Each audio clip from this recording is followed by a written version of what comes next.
गिरिपुर गांव की सुबह जितनी शांत थीं, उसकी रातें उतनी ही रहस्यमयी।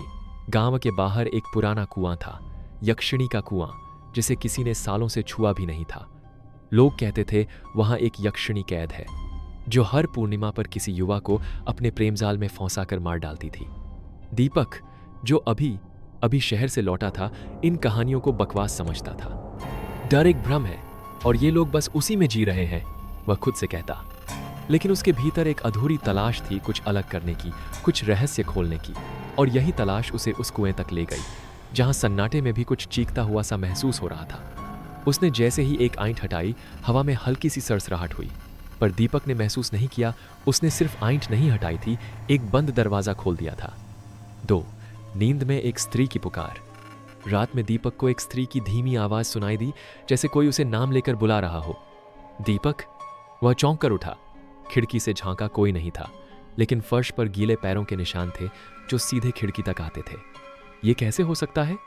उसे याद आया, बचपन में दादी कहा करती थी, जब आत्मा पास होती है तो हवा भारी लगती है और खामोशी बोलने लगती है। अब वही खामोशी दीपक के कमरे में थी, साएं साएं करती, भीतर तक कांपती। 3, सपनों में झोंकती पीली आंखें। हर रात सपनों में एक ही चेहरा आता, एक खूबसूरत औरत जिसकी आंखें अजीब सी पीली थीं। वह मुस्कुराती, लेकिन उसकी मुस्कान में कुछ टूट चुका होता। दीपक उसकी ओर बढ़ता, लेकिन हर बार वह औरत कहती, अब तू मेरा है। हर सुबह उसकी नींद टूटी हुई होती, पसीने से भीगा बदन और दिल में अजीब सा बोझ।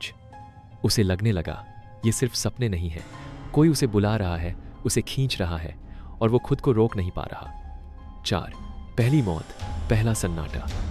गांव में सब कुछ तब बदल गया जब रमेश, दीपक का दोस्त, लापता हो गया। 3 दिन बाद उसकी लाश कुएं के पास मिली, चेहरा डर से जकड़ा हुआ, आंखें खुली की खुली और गला नीला।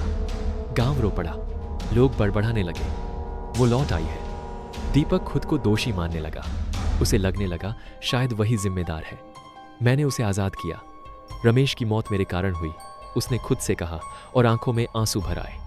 5, मन और आत्मा का द्वंद्व। दीपक ने अब हर चीज महसूस करनी शुरू कर दी थी, कमरे की ठंडक, खिड़की की परछाई, दीवारों की फुसफुसाहटें। एक रात वह फूट फूट कर रो पड़ा।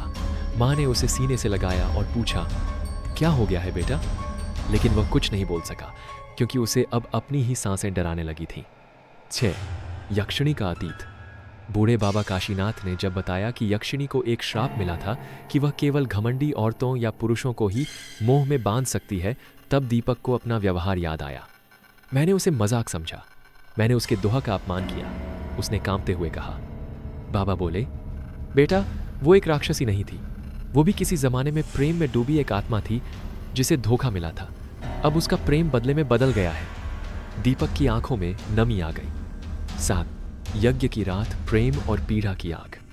पूर्णिमा की रात को जब यज्ञ शुरू हुआ, हवा जैसे चिल्ला उठी, हर मंत्र पर प्रकृति कांप रही थी। अचानक कुएं से एक तेज चीख निकली और यक्षिणी प्रकट हुई, हवा में तैरती हुई। उसकी आंखों में दर्द और आग दोनों थे। क्यों मुझे फिर कैद कर रहे हो? उसने कराहते हुए कहा। तू हमें मारती क्यों है? दीपक चिल्लाया। यक्षिणी की आंखों से आंसू बह निकले।